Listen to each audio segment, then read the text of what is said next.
In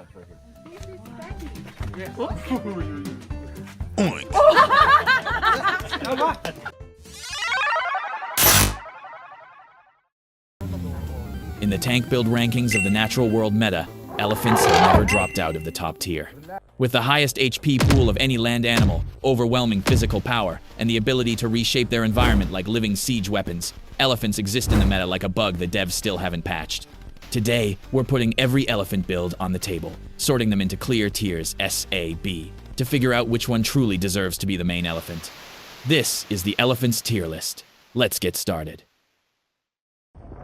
The elephant class isn't just another tank build. It's the ultimate symbol of durability in the entire natural meta. They have many different versions, dominate key maps across savannas, jungles, and wetlands, always holding the front line in their ecosystems. They don't rely on speed or flashy crit combos. Instead, elephants pack the largest HP bar in the game, raw physical power capable of demolishing structures, and natural crowd control tools in the form of tusks and sheer mass. In short, they're a living siege engine the devs somehow forgot to nerf. And while they may look slow, their built-in intimidate skill forces most predators to disengage before combat even starts. Combine that with high intelligence, superior memory, and strong teamwork buffs, and elephants also shine as support tanks in many metas. Some builds even get bonus buffs from the human faction, turning into mounts, war units, or heavy-duty utility mains. Need a real-life raid boss, a mobile siege build capable of reshaping entire maps, or a pet-tier colossus with unmatched utility? Elephant is built for you.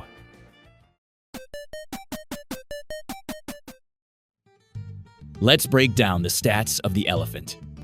This isn't a build for impatient players.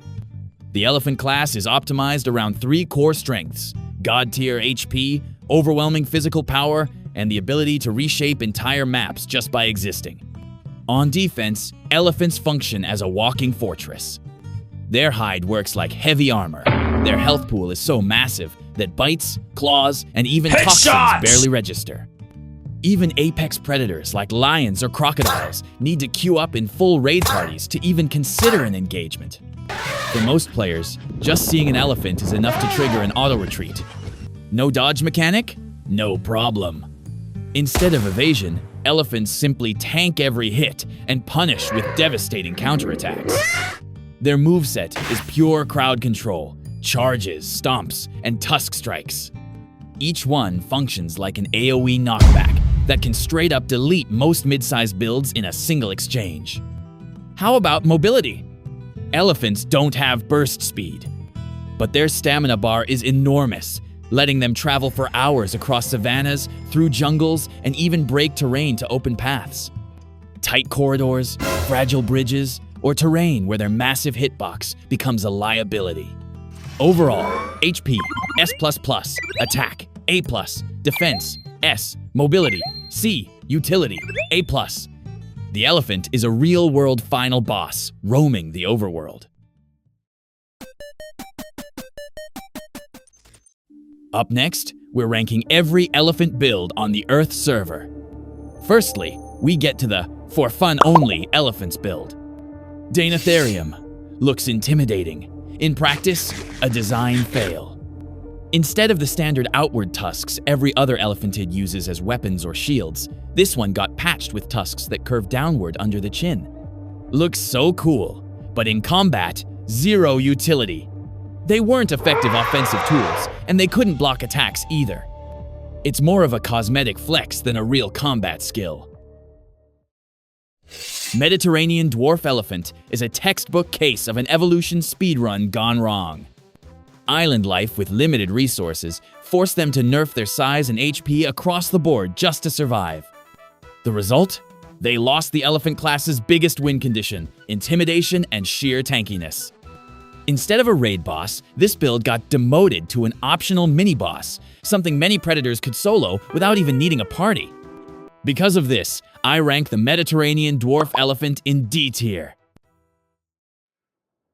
Next up, we've got the C tier builds. They only survive in special conditions and never reach raid boss levels of dominance. Dwarf Mammoth, the island DLC version of the Mammoth line. When trapped on small maps like Wrangel Island or the Channel Islands, they were forced into size-down mode to adapt to limited resources. The result? A build that went from full HP raid boss to something closer to a plus-sized horse. In PvP, even mid-tier predators could engage them, something completely unthinkable against a full-size elephantide. Sounds cool, but in practice, it's just the low-budget edition of the mammoth. American Mastodon. Looks like an elephant, but isn't quite the real deal.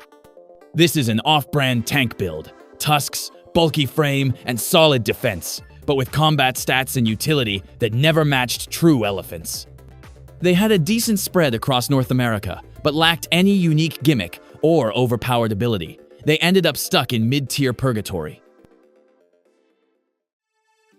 Next up, we've got the B-tier build, solid, tanky, and strong in their own right, but completely outshined when compared to the raid boss classes of S and A tier. They've got their niches, but not enough to dominate the meta. African Forest Elephant is the stealth build of the elephant class.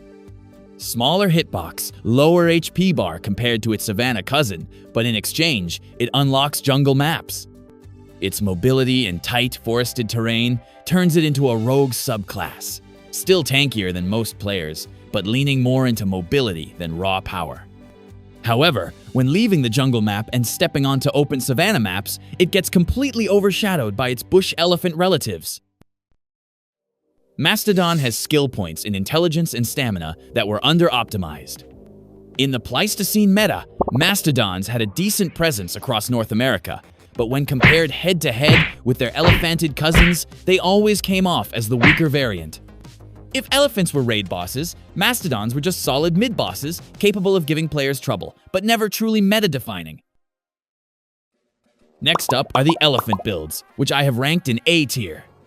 Asian elephant. While smaller than its African cousin, its utility scaling is off the charts. This is the elephant build with the strongest synergy with the human faction. Players have used them as living siege engines, massive mounts, and even agricultural bulldozers.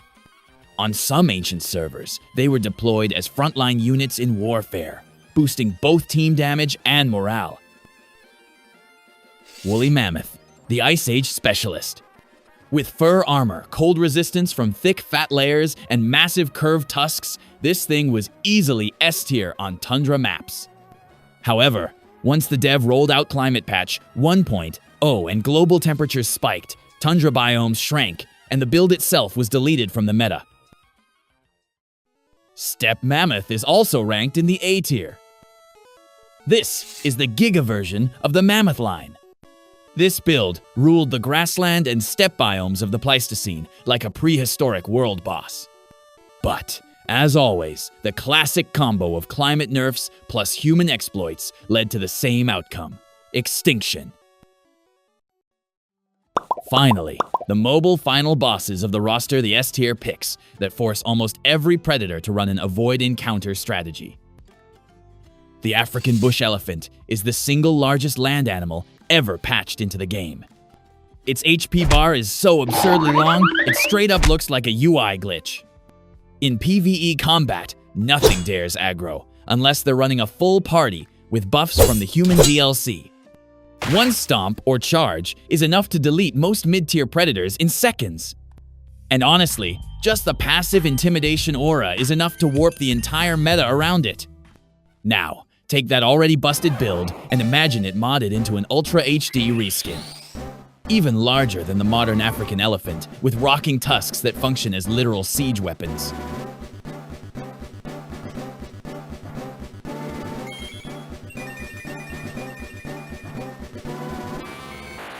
That's the straight-tusked elephant. Balanced? Not.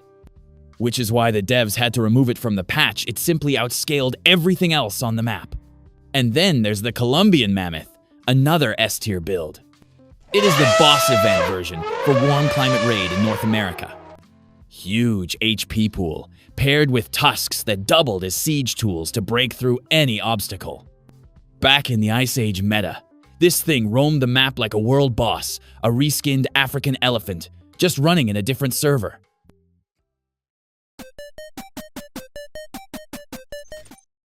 Elephants might just be the tankiest build in the entire meta, sporting a massive HP pool and wide-range AoE attacks that can flatten trees like they're grass. But even raid bosses have their counters. First up, lions. A single lion can't do much against a full-grown elephant, but when they queue up in a 10-20 player team comp, they can slowly chip away, focusing their DPS on weaker targets like elephant calves. That teamwork combo makes lions one of the most dangerous soft counters. Next, hyenas. At first glance, they look like they have no business going up against a heavyweight tank like the elephant. They rarely engage adults head-on instead. They target calves, the weakest link in the herd. With their signature ability, Persistence Hunt, they'll stalk for hours, waiting until a calf is separated or the herd's formation breaks down. Hyenas aren't a hard counter, but they're predators that thrive on exploiting bugs in the elephant's defense system. And finally, of course, humans. This is the hard counter, full stop. By unlocking weapons, traps, and advanced tactics, humans can wipe out an entire herd in just a few encounters. They don't just threaten elephants directly with damage, they also nerf their entire map by shrinking habitats and draining essential resources like water and food. Looks like the elephant class has gotten a little too unbalanced. The devs just dropped a new update to rework the entire system. The African bush elephant has always been a true raid boss, gigantic size, with insane map-breaking damage. Slight nerfs to HP and tusk damage to keep it from completely dominating the savanna meta. The straight-tusked elephant is too busted back in the Ice Age, with massive size and tusks so long they basically glitched the hitbox. The devs deleted it from the server ages ago, but if it ever comes back, its mobility will definitely need to be nerfed. Next, the Colombian mammoth will get a buff to fur defense to bring it more in line with its Ice Age competitors. Asian elephant is the all-rounder build, smaller than the African variant, but with the unlockable skill, Tameable. Gets a light buff to social bond and intelligence to keep it competitive. Woolly mammoth is the classic tank of the frozen maps. Thick fur armor plus curved tusks made it an excellent predator counter. Unfortunately, thanks to the server warming update, its biome gradually disappeared, a brutal hard nerf the devs didn't even plan.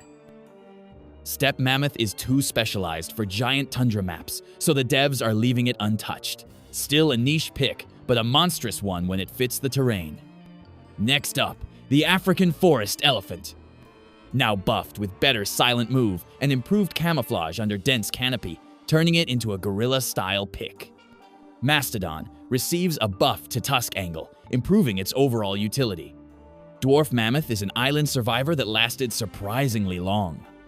Heavy nerfs to size removed its intimidation factor, but stamina got buffed to help it cope with low-resource island maps. American Mastodon's new patch will add extra cold resistance, but it still struggles to escape the shadow of the mammoth builds. Mediterranean dwarf elephant. Size got nerfed so hard, it lost all intimidation value, leaving it stuck in an island niche survival. Dev is considering buffs to herd tactics to make it less irrelevant. Finally is Deinotherium. A unique build with those downward tusks, but low combat effectiveness kept it from shining. Now buffed with increased grappling damage and the new root pull skill to exploit underground food sources. Overall, nerf the overpowered builds like bush elephant. Buff utility and niche roles for underused picks like forest elephant, mastodon, and Deinotherium. Keep the meta diverse instead of letting just a few tank builds rule everything. Elephant mains your server just got patched. Adapt or get benched from the meta.